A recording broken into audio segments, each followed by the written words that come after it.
Jake Miller had been a salvager for nearly 8 years, and all that time, he had never imagined his life would end like this. Salvaging was supposed to be simple work.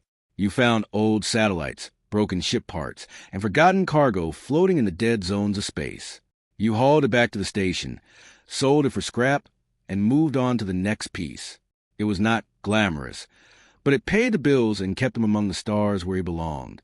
He liked the quiet of deep space, the hum of his small ship's engines, and the freedom of answering to no one but himself. But freedom meant nothing now, not when he was sitting in chains inside a prison cell on an alien world, waiting for someone to come and kill him. The whole mess had started 3 weeks ago. Jake had been tracking a valuable piece of wreckage near the outer rim when his sensors picked up movement. Pirates, a whole group of them, closing in fast with weapons charged and ready to fire. Jake did what any smart person would do. He ran. He pushed his ship's engines to the limit, weaving through asteroid fields and debris clouds, doing everything he could to lose them. The pirate stayed on his tail, relentless and angry. In his panic, Jake had not been paying attention to where he was going. He had not noticed when he crossed the boundary into Valerian space. The Valorians noticed, though. They noticed immediately. Within minutes, massive warships surrounded him. Their hulls were dark and sleek, covered in strange symbols that glowed with a faint blue light. A voice crackled over his comm system, speaking in a language he did not understand. The tone, however, was clear enough. It was a command, not a request. Jake powered down his weapons and engines, raising his hands even though no one could see him. The Valerian ships latched onto his vessel with tractor beams and dragged him toward their home world like a caught fish. Jake had heard stories about the Valorians. Everyone in the known galaxy had. They were an old race, insectoid in appearance, with hard exoskeletons that shimmered in shades of blue and green. They had 4 arms, compound eyes that could see in multiple spectrums, and mandibles that clicked when they spoke. Their empire had existed for 10,000 years, spanning dozens of star systems. They were proud, disciplined, and utterly unforgiving when it came to their laws. Crossing into their sacred territory without permission was one of the worst crimes anyone could commit. It did not matter if it was an accident. It did not matter if you were running for your life. The law was a law, and the punishment was always the same: death. Now Jake sat in a cell deep beneath their imperial palace, waiting for that sentence to be carried out. The walls around him were made of some kind of smooth black stone that seemed to absorb light. The only illumination came from the energy barrier that sealed the front of the cell, a shimmering wall of orange light that hummed constantly. He had tested it once, brushing his fingers against it. The shock had sent him sprawling backward, his arm numb for an hour. He did not try again. The prison was enormous. Jake could see rows of cells stretching out in both directions, stacked 3 levels high. Each one held a prisoner from a different world. There were massive warriors with thick scales and tusks. There were slender, ghostly figures that glowed faintly in the dark. There were creatures with too many limbs, others with too few. Some paced their cells like caged animals. Others sat in silence, staring at nothing. All of them were waiting for the same thing Jake was: the executioner. The guards moved through the corridors in pairs, their armor clanking softly with each step.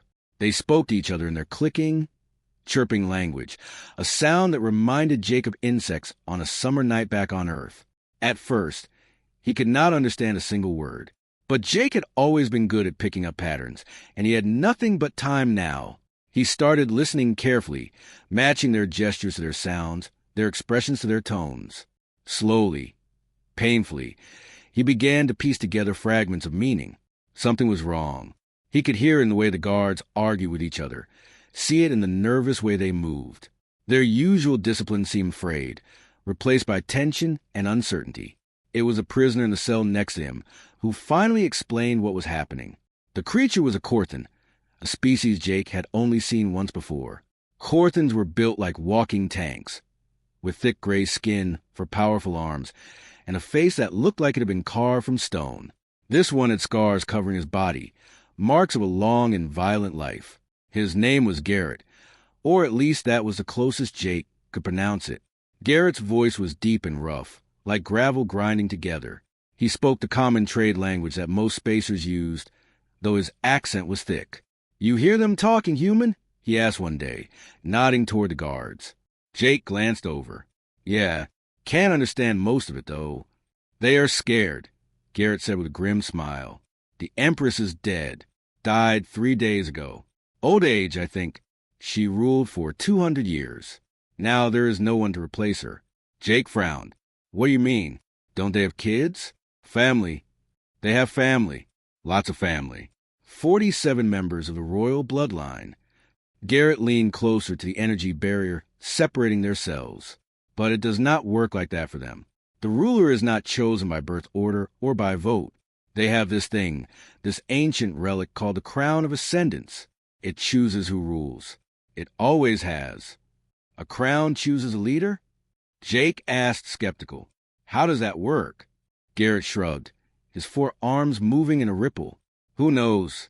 It is old, older than their empire. Some say it is alive. Some say it is a machine left by an even older race. All I know is that it has never been wrong.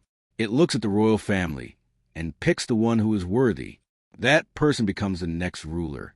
So what is the problem?"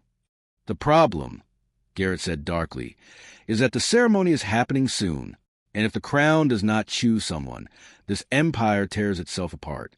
Civil war. Every noble and general fighting for the throne. Billions dead." He paused and added, "Not that it matters to us. We will be dead before the first battle." Jake looked down at his hands, still bruised from the shock of the energy barrier. "Not our problem," he muttered, more to himself than to Garrett. But even as he said it, his mind was already working. He had survived too much to just give up and die quietly. He had survived the collapse of his family's mining business, survived alone in the dark when his ship's life support failed, survived pirate attacks and engine failures, and a dozen other disasters. He was not ready to die in an alien prison, without even trying to find a way out. So Jake started paying closer attention. He listened to guards more carefully, memorizing their words and watching their routines. He noticed when they changed shifts, noticed which ones were nervous and which ones were confident. He learned the clicking sounds that meant agreement, the chirps that meant frustration. He studied the layout of the prison, counting the exits and noting where the security systems were placed. He did not have a plan yet, but Jake Miller had learned a long time ago that survival started with information. And right now, information was the only weapon he had. The guards came for the prisoners just as the first light of dawn broke through the narrow windows high above the prison levels. Jake had barely slept, his mind too restless with half-formed escape plans and worry. When the heavy boots echoed down the corridor and his cell's energy barrier flickered off, he knew something significant was about to happen. "Move!" One of the guards barked in the common trade language, gesturing with his weapon. Jake stood slowly, his muscles stiff from days of sitting on the cold stone floor. Shackles were clamped around his wrists and ankles, the metal cold against his skin. All around him, other prisoners were being pulled from their cells in the same way.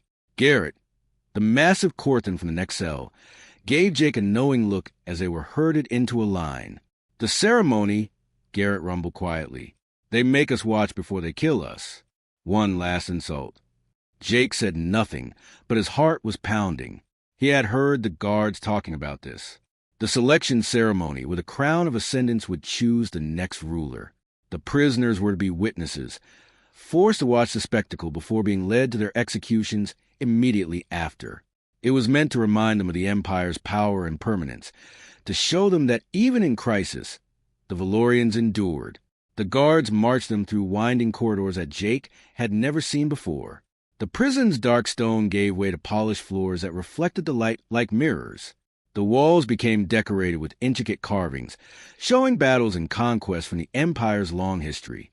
Jake tried to memorize the route, counting turns and doorways, though he knew it was probably pointless. Still, old habits died hard. They climbed a massive spiral staircase that seemed to go on forever. Jake's legs burned with the effort, his shackles forcing him to take small, awkward steps. Around him, the other prisoners struggled as well, some stumbling and being roughly pulled back to their feet by the guards. The Valorian soldiers showed no mercy and offered no rest. Finally, they emerged into the grand hall, and Jake stopped breathing for a moment. He had never seen anything like it in his entire life. The chamber was absolutely enormous, so large that his mind struggled to comprehend the scale. The walls were made of some kind of blue crystal that seemed to glow from within, casting everything in a soft, ethereal light.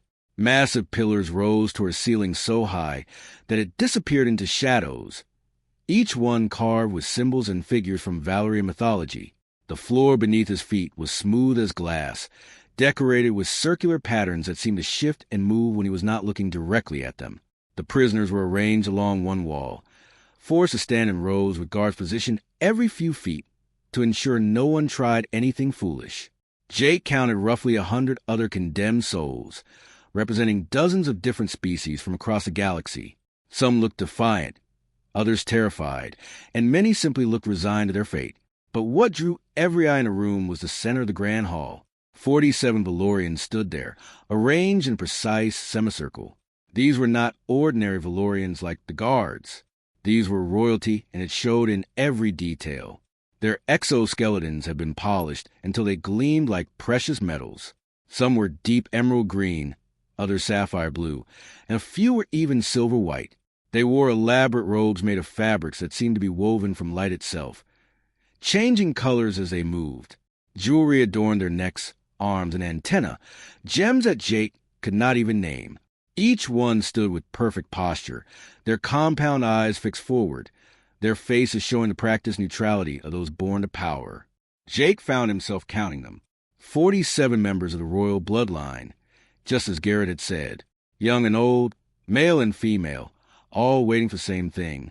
At the very center of the semicircle stood a pedestal made of the same blue crystal as the walls. It rose about 6 feet high, wide at the base and narrowing at the top, and floating above it, contained within a sphere of shimmering energy, was the crown of ascendance.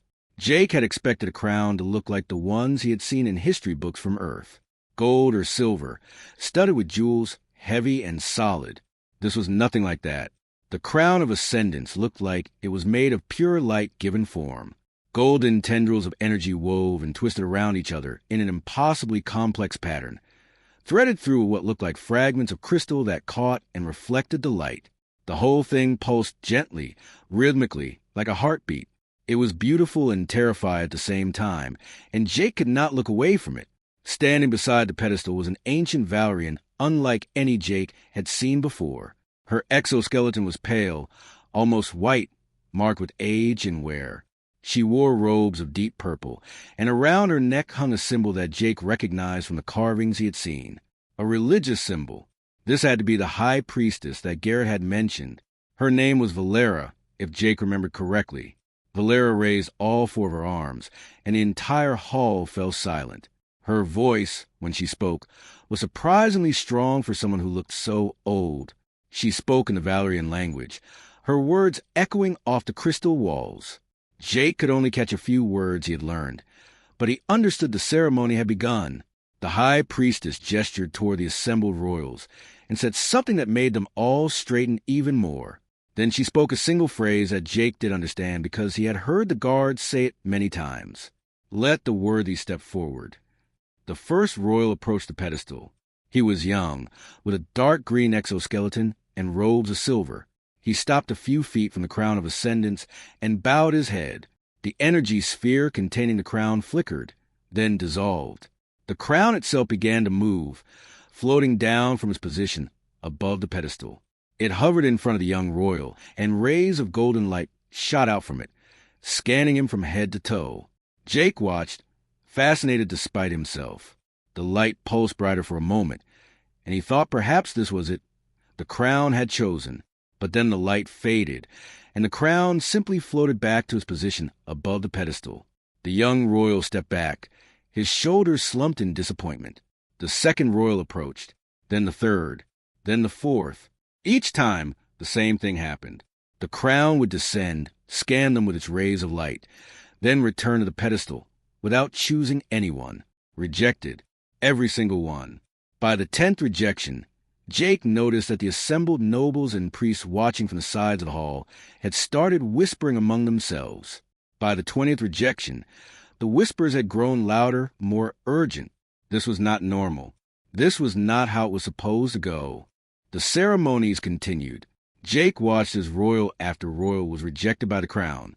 Some approached with confidence, others with visible nervousness. But the result was always the same. The crown pulsed its light, scanned them, and moved on. It was almost mechanical, cold and impersonal. When the 30th royal was rejected, the whispers turned into open murmurs of concern. Jake could see panic starting to spread through the crowd. Guards shifted uncomfortably, their hands moving to their weapons, as if expecting trouble. The assembled priests were clutching symbols and muttering prayers in their clicking language. Finally, the last royal stepped forward. This one was clearly important based on how the others reacted to him. His exoskeleton was a deep, rich blue, and his robes were trimmed with gold thread. He wore more jewelry than the others, and he carried himself with absolute confidence. Jake heard Garrett whisper beside him that this was Prince Dravos, the old empress's nephew and her favorite to take the throne. Dravos approached the crown with his head held high. Surely, if anyone would be chosen, it would be him. The crown descended once more, its golden light scanning the prince thoroughly. The light pulsed brighter and brighter, and for a moment, the entire hall held its breath. Then the light faded. The crown returned to the pedestal. Rejected, the grand hall erupted into chaos. Nobles began shouting at each other, their carefully maintained composure shattering. Accusations flew back and forth. Some claimed the bloodline had been corrupted. Others that the crown itself had malfunctioned. Religious leaders fell to their knees, clutching their holy symbols and praying desperately. Guards moved to restore order, but even they looked shaken and uncertain. Prince Dravos stood frozen in place, staring at the crown in disbelief and growing rage. His mandibles clicked furiously, and his four hands clenched into fists. Then the crown did something that made everyone freeze. The energy sphere that had been containing it suddenly exploded outward in a shower of golden sparks. The crown shot upward, rising high into the air above the pedestal. It began to circle the grand hall like a bird of prey searching for something, its light sweeping across the assembled crowd.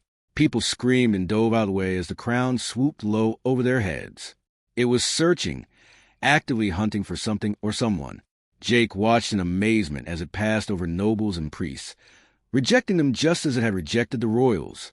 The crown moved with purpose now, no longer passive and waiting, but active and determined. High Priestess Valera's voice cut through the chaos, high and shocked. This has never happened before. The crown is seeking beyond the bloodline. It is looking for someone else. The crown circled the hall one more time, its light growing brighter and more intense. Then it turned sharply and flew straight toward the massive doors at the entrance to the grand hall. The doors were sealed, but the crown did not slow down. It hit the doors with a burst of energy that blew them open, the sound echoing like thunder through the chamber. And then it was gone, disappearing into the corridor beyond. But Jake could still see its golden light, and he realized with a growing sense of dread exactly which direction it was heading. Down, toward the lower levels of the palace, toward the prisons. Jake's blood turned to ice in his veins. All around him, the other prisoners were murmuring in confusion and fear. Garrett looked at him with wide eyes. The guards were shouting into their communication devices, calling for backup, for someone to tell them what to do. In the distance, getting closer with every passing second, Jake could hear a sound like wind chimes mixed with a hum of pure energy. The crown was coming, and somehow, deep in his gut, Jake knew exactly where it was heading. The guards rushed the prisoners back to their cells the moment the crown vanished through the grand hall doors. There was no ceremony now, no formal procession, just shoving and shouting as the Valerian soldiers tried to restore some kind of order to the chaos. Jake stumbled along with the others, his shackles clanking with each step, his mind racing with what he had just witnessed. Back in the prison levels, the atmosphere had changed completely. Before, there had been a grim resignation among the inmates, an acceptance of their fate. Now there was electricity in the air, a tension that made every breath feel heavy. Prisoners whispered frantically to each other through the energy barriers of their cells. The guards were on edge, weapons drawn, eyes darting nervously toward the corridor that led up to the palace proper. Jake was thrown back into his cell with enough force that he stumbled and nearly fell. The energy barrier snapped into place behind him with a sharp crackle. He sat on the stone floor, breathing hard, trying to make sense of what he had seen. A crown that could think and choose for itself. A crown that had rejected every member of the royal family and then just left, searching for something else. "They are scared now," Garrett said from the next cell, his deep voice rumbling. "Did you see their faces? I have never seen Valorians look like that, not in all my years." Jake nodded but did not respond. His attention was fixed on the corridor entrance. He could hear something now, a sound that was growing steadily louder. It was like wind chimes made of crystal, mixed with low humming that he could feel in his chest. The other prisoners heard it too. The whispered conversation stopped. Everyone turned toward the entrance. The guards heard it as well. They started shouting orders to each other in their clicking language, their movements becoming more frantic. Several of them ran to control panels on the walls and began typing rapidly, trying to activate additional security measures. Containment fields started appearing in the corridor, shimmering barriers designed to stop anything from getting through. Energy weapons were charged and aimed at the entrance. But Jake had a feeling that none of it would matter. The crown appeared at the far end of the corridor like a small sun, its golden light illuminating everything. It moved slowly, deliberately, floating through the air as if the containment fields did not even exist. Each barrier it touched simply flickered and died, offering no resistance at all. The guards opened fire, brilliant blue bolts of energy screaming down the corridor. The crown absorbed every shot, its light pulsing brighter with each impact as if it was feeding on the energy. All across the Empire, this moment was being broadcast. Jake did not know it then, but every screen on every world under Valorian control was showing the crown's journey through the palace. Billions of citizens watched in shock and confusion as their most sacred artifact descended into the prison levels, ignoring all attempts to stop it. News anchors struggled to explain what was happening.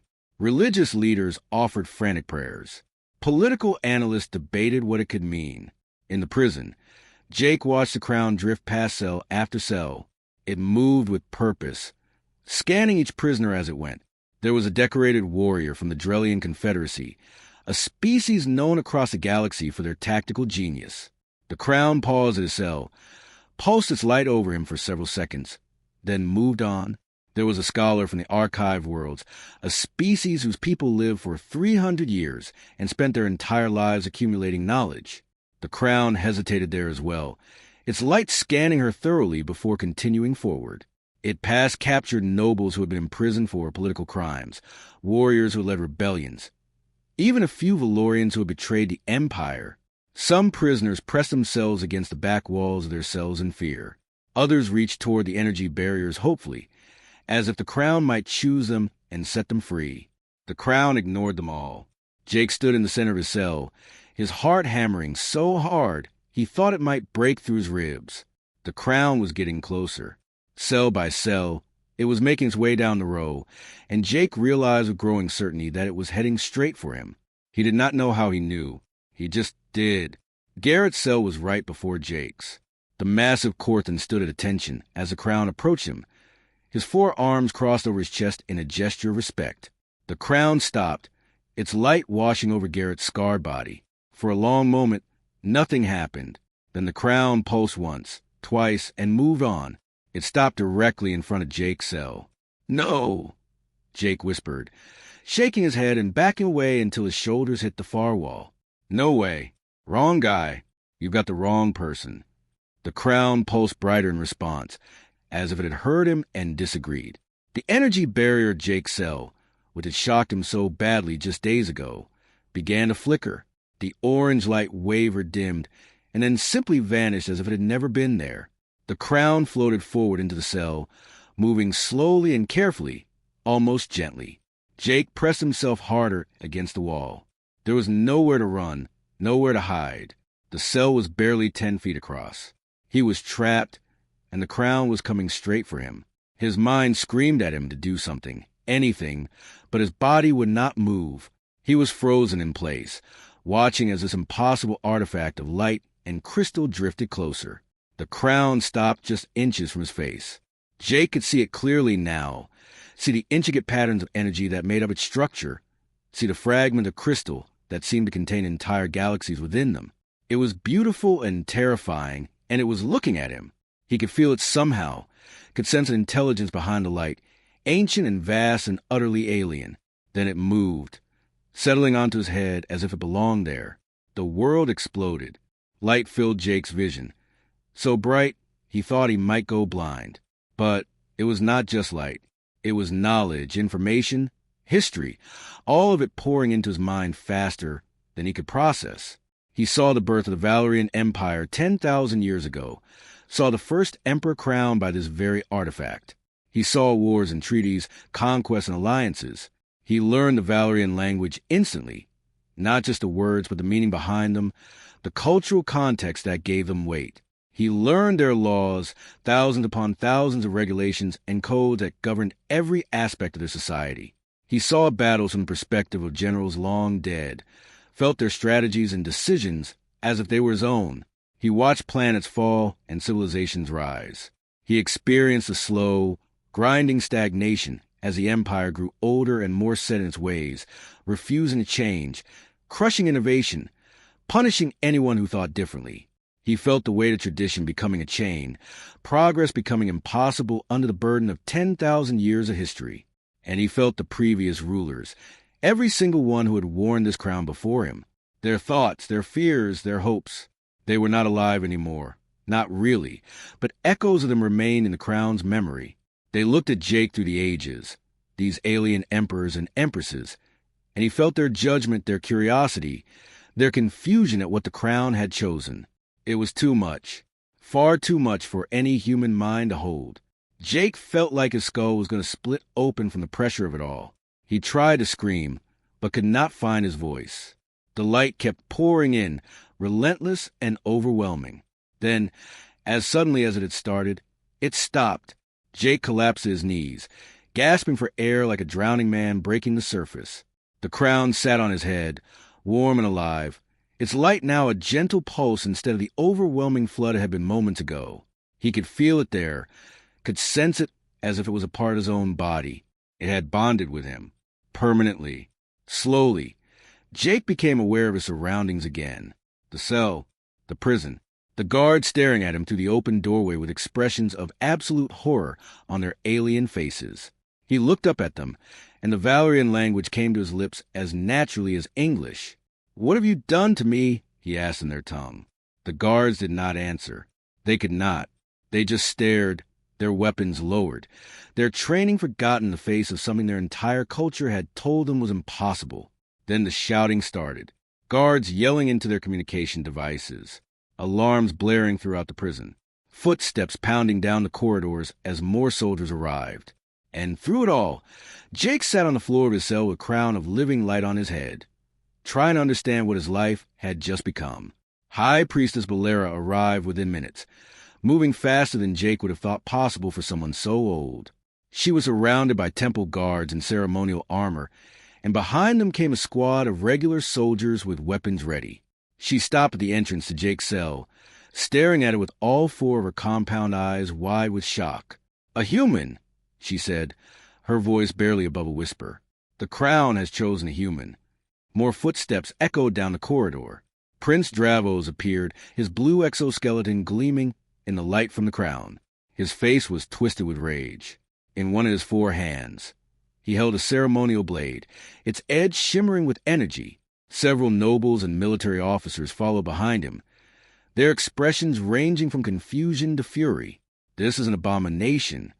Dravos roared, pointing the blade at Jake. "The crown has malfunctioned. It has gone mad." He stepped toward the cell, murder in his eyes. "Kill him. Kill the human and destroy that corrupted artifact." Bolera moved to block his path, her old body surprisingly steady. "You cannot," she said firmly, her voice carrying the weight of absolute authority. "Ancient law is clear. To harm the chosen is to destroy the crown itself. They are bonded now. If he dies, it dies. Then let it die." Dravos snarled. "Better no crown than this insult to our entire civilization. You would destroy 10,000 years of tradition because you are angry." Bolera shot back. "You would break the most sacred law of our people. Ancient law be damned." Dravos stepped forward again, blade raised. The corridor erupted into chaos. Temple guards moved to protect Valera and, by extension, Jake. Regular soldiers sided with Dravos and the nobles. Weapons were drawn on both sides. Shouting filled the air, accusations and counter-accusations in the clicking Valerian language that Jake could now understand perfectly thanks to the crown.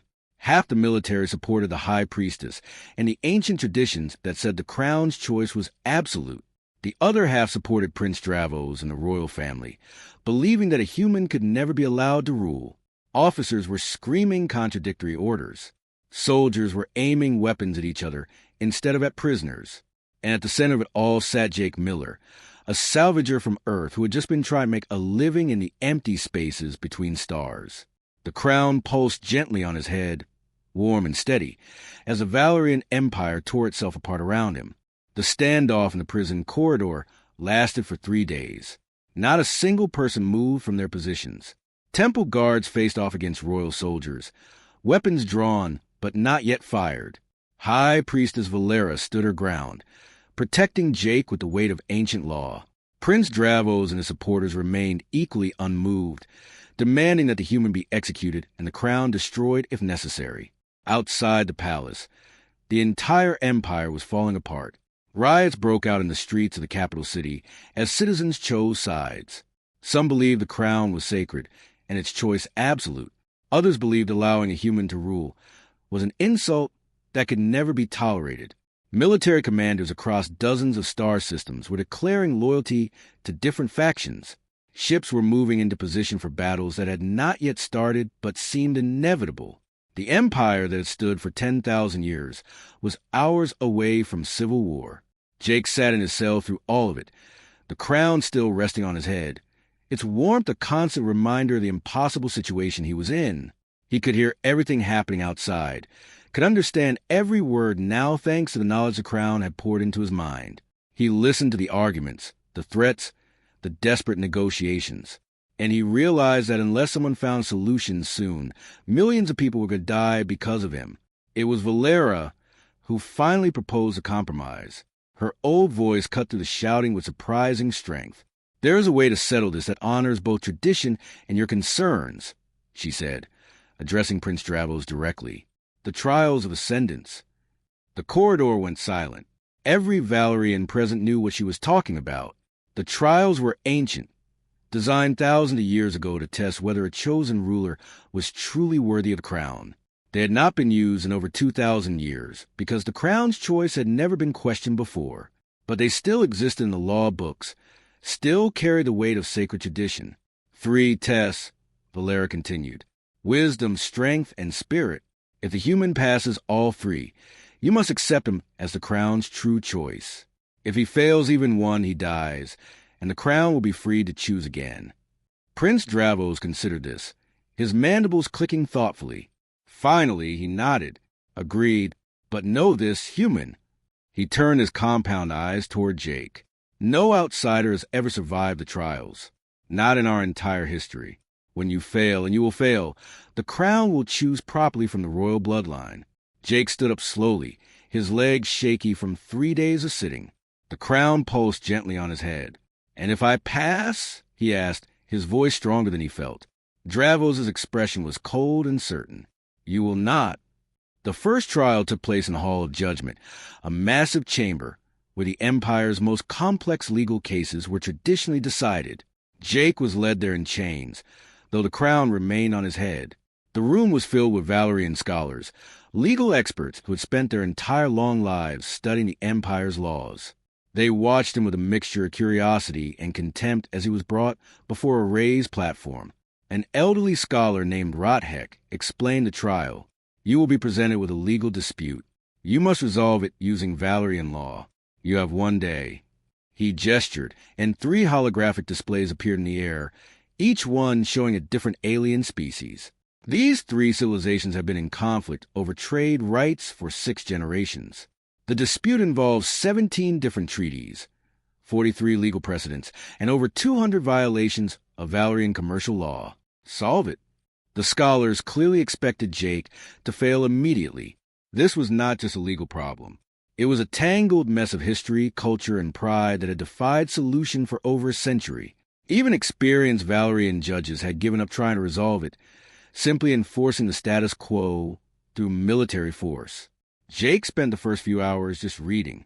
The Crown had given him knowledge of Valerian law, but understanding law and applying it were different things. He studied the treaties, examined the precedents, traced the history of the conflict. The more he read, the more he realized something important. All of these laws, all of these regulations, they had been imposed on these three species by the Valorians. None of them had been asked what they actually wanted. They had simply been forced to fit into the Empire's rigid system. After 8 hours of reading, Jake asked for representatives from each of the three species to be brought to the chamber. The scholars protested. This was not how things were done. Legal disputes were solved by examining law, not by talking to the people involved. But Valera, who was overseeing the trial, allowed it. The representatives arrived, confused and nervous. They had been fighting this legal battle for generations, always through Valerian intermediaries, never speaking directly to each other. Jake asked them a simple question. Forget Valerian law for a moment. What do you actually want? What would make you happy? The question was so unexpected that at first, no one knew how to answer. Then, slowly, they began to talk. It turned out that what they wanted was much simpler than what the law required. They wanted fair trade, protection from piracy, and the ability to do business without 17 layers of Valerian bureaucracy. Within hours, Jake had brokered a solution based on mutual benefit and simple agreements rather than the Empire's complex honor codes and precedents. The scholars were stunned. Some protested that this was not proper Valerian law, but Valera examined Jake's solution and declared it valid. He has resolved the dispute, she said. The trial is past. The second trial was designed to kill him. Jake knew that the moment he saw it. The Bleeding Gardens was not a garden at all. It was an arena, a massive circular space surrounded by walls so high that escape was impossible. The floor was covered in sand that had been stained dark red by the blood of countless creatures that had died there over the centuries. And living in that arena were some of the most dangerous predators the Empire had ever encountered. Jake was given basic armor and a simple blade. Nothing more. He was expected to fight like a Valerian warrior, with honor and courage, meeting the predators head-on in direct combat. The stands around the arena were filled with nobles and military officers, all waiting to watch him die. Prince Dravo stood in the royal viewing box, his expression smug. The human will be torn apart within minutes, he said loudly enough for everyone to hear. This farce will finally end. The gates opened, and the first predator was released. It was called a Razorback, a creature from a death world on the Empire's frontier. It stood 12 feet tall, covered in armored plates and spikes, with claws that could tear through steel. It spotted Jake immediately and charged, moving faster than something that large had any right to move. Jake did not try to fight it head-on. Instead, he ran. The crowd booed and jeered, calling him a coward, but Jake did not care. He was not a warrior. He was a salvager, and salvagers survive by being smart, not brave. He ran toward a pile of debris in the corner of the arena, remnants from previous battles. While the Razorback chased him, Jake grabbed pieces of broken metal and began working frantically. The Razorback caught up to him and swiped with its massive claws. Jake dove and rolled, barely avoiding being cut in half. But now he had what he needed. He had fashioned a crude spear from a broken pole and some sharp metal fragments. When the Razorback charged again, Jake did not meet it directly. Instead, he dodged to the side at the last moment and jammed the spear into a gap in the creature's armor near its leg. The Razorback roared in pain and fury, but now it was limping slower. Jake kept moving, kept improvising. He used the environment, setting traps with debris, leading the Razorback into areas where its size worked against it. He was not fighting with honor. He was fighting dirty, using every trick he had learned in 8 years of surviving in dangerous places. And slowly, impossibly, he wore the Razorback down until it finally collapsed from exhaustion and blood loss. More predators were released. Each one was supposed to be his death. But Jake adapted to each one, using strategy instead of strength, intelligence instead of courage. It was not pretty. It was not honorable. But when the last predator fell, Jake was still standing, covered in blood and bruises but alive. The crowd was silent. Even Prince Dravos had no words. Valera stood in the viewing box and raised her arms. The second trial is past. The third trial was the worst, and Jake knew it would be before it even started. The ancestral archive was not a physical place. It was a psychic construct, a repository where the consciousness of every past emperor had been stored. Going into it meant having your mind laid bare before them, letting them examine every thought, every memory, every secret you had ever kept. Jake was brought to a dark chamber deep beneath the palace. At its center was a pool of silvery liquid that seemed to glow from within. "Enter the archive," Valera said quietly. "The ancestors will judge whether your spirit is worthy." Jake stepped into the pool and reality dissolved.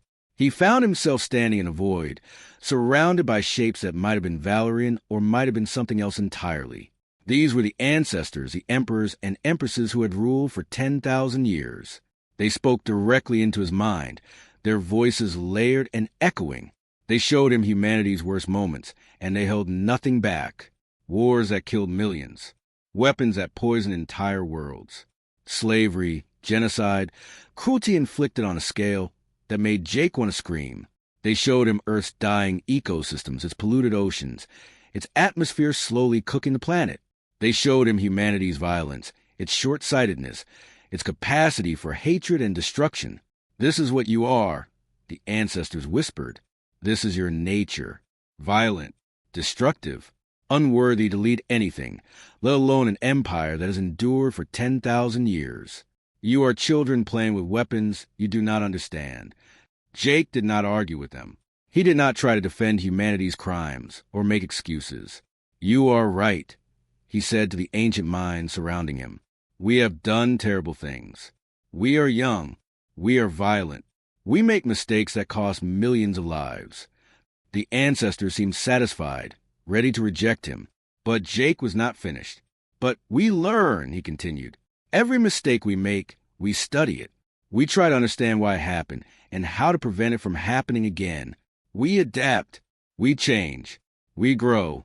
He turned the ancestors' own technique against them, showing them images from the Valerian Empire, 10,000 years of rigid hierarchy. Civilizations crushed because they thought differently.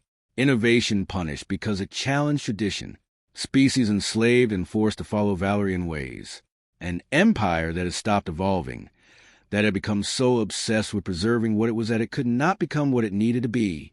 "You are dying," Jake said simply. "Not from war or disease, but from stagnation. You spent so long being perfect that you forgot how to change. That is why the crown chose me. Not because humans are better than Valorians, but because we still remember how to evolve." The void went silent. The ancestral minds withdrew, conferring among themselves in ways Jake could not follow. It felt like hours, though time had no meaning in this place. Finally, slowly they returned. "You speak truth," they said. "Painful truth. Perhaps truth we needed to hear." One by one, the ancestors withdrew their objections. The void began to dissolve. Jake opened his eyes and found himself back in the dark chamber, gasping for air, his body covered in sweat. Valera was there, watching him with an expression he could not read. "The ancestors have accepted you," she said quietly. "All 3 trials are past." Jake emerged from the trial chamber to find half the palace waiting for him. He was bruised, exhausted, barely able to walk. But the crown still sat on his head, pulsing with steady light. High Priestess Valera bowed deeply before him, a gesture of profound respect that no Valerian had ever given a human before. "The trials have spoken," she announced to the assembled crowd. "The coronation will proceed." But even as she spoke, Prince Dravos stepped forward. Behind him stood General Rodhek Kane, the Empire's supreme military commander, a scarred veteran of 100 campaigns. And behind Kane stood what looked like 10,000 soldiers in full battle armor, weapons ready. "No," Kane said simply, his voice carrying absolute authority.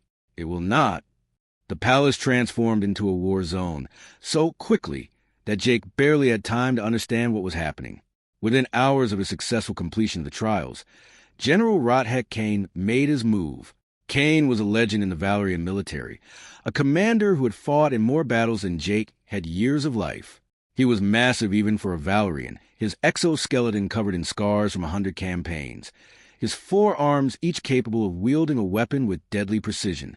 And he had decided that no human would ever sit on the Valerian throne, ancient law or not. Kane's forces moved with military efficiency. They seized the throne room first, the symbolic heart of the empire. Then they took the royal quarters, the administrative centers, and the communication hubs. Within 3 hours, Kane controlled half the palace and had cut off all official channels to the outside worlds. His soldiers wore the deep crimson armor of the Imperial Guard, the elite troops who had sworn oaths to protect the Empire above all else. To them, Jake was not the Empire. He was a threat to everything they had spent their lives defending. High Priestess Valera was equally quick to respond. She gathered the temple guards and the priests who served the ancient traditions. They barricaded themselves in the temple district, a section of the palace that housed the sacred archives and religious artifacts. These defenders wore white and gold, and they fought not for Jake personally, but for the principle that the crown's choice was absolute. To deny the crown was to deny 10,000 years of tradition, and that was something they could not allow. The city outside the palace descended into chaos. News of the conflict spread through the streets within minutes. Citizens who had watched Jake's trials on public broadcast now had to choose sides. Some believed the crown was sacred, and its choice could not be questioned, regardless of how strange that choice seemed. Others believed that allowing an alien to rule was an insult to Valerian pride that could never be tolerated. Riots broke out in the commercial districts. Fires burned in the residential sectors. The police forces split down the middle, with officers fighting officers in the streets.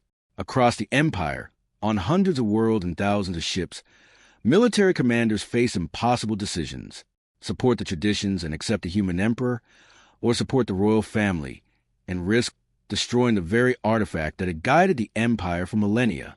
Fleet admirals moved their ships into defensive positions, not knowing whether they would be fighting external enemies or each other. Governors fortified their planets and waited to see which side would win. Jake found himself in a situation so absurd he almost laughed. A week ago, he had been a prisoner awaiting execution. Now he was leading an army, defending laws he had barely begun to understand, fighting for a throne he had never wanted in the first place. The crown pulsed on his head, feeding him tactical information and strategic assessments, but it could not tell him how to end this without tearing the Empire apart. His war council was as strange as his situation. High Priestess Valera sat at one end of the table, ancient and wise, advising him on the religious and legal implications of every decision. Several Valerian commanders who valued law over personal preference sat along the sides, offering military expertise. And then there were the others, the ones who surprised Jake the most. When the fighting started, Jake had made a decision that shocked everyone. He had gone down to the prison levels and released every prisoner who was willing to fight for him. Most had been scheduled for execution anyway. They had nothing to lose and everything to gain. Some were criminals, yes, but others were political prisoners, rebels who had fought against Valerian oppression on their home worlds. Jake offered them all the same deal: fight with him to change the Empire into something better, or leave and take their chances in the chaos outside. Most of them stayed. Tom Bradley was one of them. He was a human merchant who had been caught trying to avoid paying taxes on a cargo shipment. Under Valerian law, tax evasion was punishable by death, a fact that had shocked Tom when he was arrested. He was in his 40s, with graying hair and a practical mind shaped by years of trading across dangerous space. Now he sat at Jake's War Council, offering advice on logistics and supply lines. "This is completely insane," Tom muttered, looking at the tactical displays that showed Kane's forces slowly pushing forward. "We are fighting a war to make you the emperor of an alien empire. Do you understand how crazy that sounds?" Jake studied the holographic maps floating above the table. Red markers showed Kane's positions. Blue markers showed their own forces. There was far more red than blue. "I am very open to better ideas if you have them," he said. "Run," Tom suggested. "Get on a ship and run as far and fast as we can. And let them kill each other over this." Jake shook his head. "Millions of people will die in the Civil War. Billions, maybe. I cannot just walk away from that." Valera clicked her mandibles in approval. "The crown chose well," she said quietly. A true leader thinks of others before himself. But knowing he was doing the right thing did not make it any easier. Jake's forces were outnumbered 3-1. They held the Temple District and the Archive, both highly defensible positions, but they were slowly being surrounded. Kane's soldiers were professional, disciplined, and experienced. Jake's soldiers were a mixed group of Temple guards, loyal officers, and former prisoners who were learning to fight together on the fly. The battle raged for 7 days. It was not constant fighting. Most of the time was spent in intense standoffs, both sides trying to maneuver for advantage without triggering a bloodbath that would destroy the palace entirely. There were brief, brutal skirmishes in the corridors, firefights in the courtyards, negotiations that went nowhere because neither side could afford to back down. Jake barely slept. The crown helped, somehow keeping his mind sharp even when his body was exhausted. He walked among his troops, talking to Valerian soldiers who still could not quite believe they were following a human. He sat with the former prisoners, listening to their stories about why they had been arrested, learning about the Empire's injustices from those who had suffered them. He met with his commanders, planning strategies that might give them a chance. And every night, he looked at the tactical displays and watched the blue markers shrink as Kane's forces pushed closer. On the 7th day, Kane made his final push. His soldiers advanced from 3 directions at once, overwhelming the defensive positions through sheer numbers and firepower. Jake's forces fought hard, but they were being pushed back corridor by corridor, room by room. By late afternoon, they had retreated to the Grand Hall itself, the same chamber where the crown had rejected the entire royal family just days before. Jake stood before the throne, his remaining guards forming a defensive line around him. There were perhaps 200 of them left, facing more than 1,000 of Kane's elite troops. The crown pulsed on Jake's head, warm and steady. But even it could not change the reality of the situation. They had lost. General Kane entered the Grand Hall in full battle armor. He was an imposing figure, nearly 8 feet tall, his 4 arms holding different weapons, his scarred exoskeleton gleaming in the light. Behind him marched row after row of soldiers in crimson armor, their weapons charged and ready. They filled the hall, surrounding Jake's forces completely. There was no escape, no last-minute miracle. It was over. Kane walked forward until he stood 20 feet from Jake. His weapons were all aimed directly at Jake's chest. At this range, he could not possibly miss. "This ends now, human," Kane said, his voice carrying across the silent hall. Jake took a deep breath. The crown was warm on his head, pulsing gently. He reached up, and everyone in the hall tensed, thinking he might be going for a weapon. Instead, Jake did something that made every person freeze in shock. He removed the crown from his head and placed it gently on the throne behind him. "You are right," Jake said, his voice steady despite the fear running through him. "It does end, but not with more fighting." He stepped away from the throne, away from his guards, away from any protection. Uncrowned and unarmed, he walked forward toward Kane. Every step felt like it might be his last. Kane could kill him instantly. One shot from any of those weapons would end Jake's life before he even felt pain. But Jake kept walking, kept his hands visible and empty, kept his eyes on Kane's face. "You want to know why the crown chose me?" Jake asked, stopping about 10 feet from the general. "It was not because I am better than you. It was not because humans are somehow superior to Valorians. Your people have achieved things mine can barely imagine. You have built an empire that has lasted 10,000 years. You have technology and knowledge that we are centuries from understanding." Kane's weapons did not lower, but he was listening. "The crown chose me," Jake continued, "because your empire is dying, and somewhere deep in its ancient intelligence it knows that.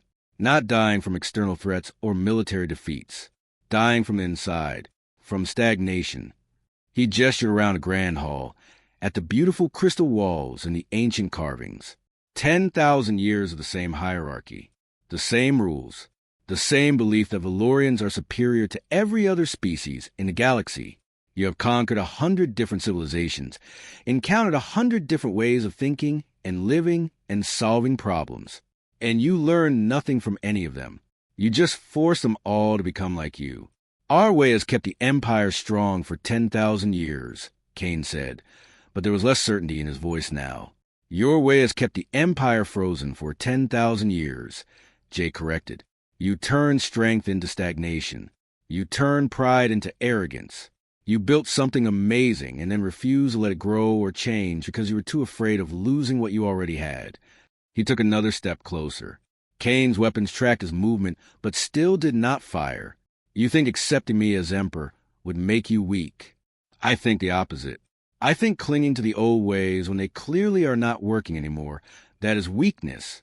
Real strength is being able to adapt, to learn, to change when change is necessary. Jake was close enough now that Kane could have reached out and grabbed him with any of his 4 arms. I am not here to destroy the Valerian Empire. I am here to help it become something better. Not an empire that rules through force and fear, but a commonwealth that actually works with the species it governs, that shares power instead of hoarding it, that learns from others instead of crushing them. The Grand Hall was absolutely silent. Every soldier, every priest, every person present was holding their breath, waiting to see what would happen next. I am offering you a place in that future, Jake said, his voice quiet but clear. Not as someone beneath me, not as a subordinate who follows orders, as my partner, my advisor. You know more about military strategy than I will ever learn. You understand this empire in ways I cannot. Help me build something better. Help me turn an empire into a commonwealth where every species has a voice. The crown, still sitting on the throne behind Jake, began to pulse with golden light, brighter and brighter, filling the grand hall with its glow. It was approving, supporting Jake's words in the only way it could. General Kane stared at Jake for what felt like an eternity. His weapons remained aimed at Jake's chest. His expression was unreadable behind his alien features. Then, slowly, one by one, his weapons powered down. The whine of charging energy faded to silence. Kane knelt. It was not the full bow of submission that a Valerian would give to an emperor. It was something else. A gesture of respect between equals. You are either the wisest fool I have ever encountered, Kane said, or the most foolish wise man. I am honestly not certain which. But he was kneeling, and behind him, one by one, his soldiers followed his example. Thousands of troops in crimson armor, all taking a knee. Prince Dravos emerged from the crowd, his expression bitter and angry, but he too knelt. The royal family had lost. Tradition had won, but not in the way anyone had expected.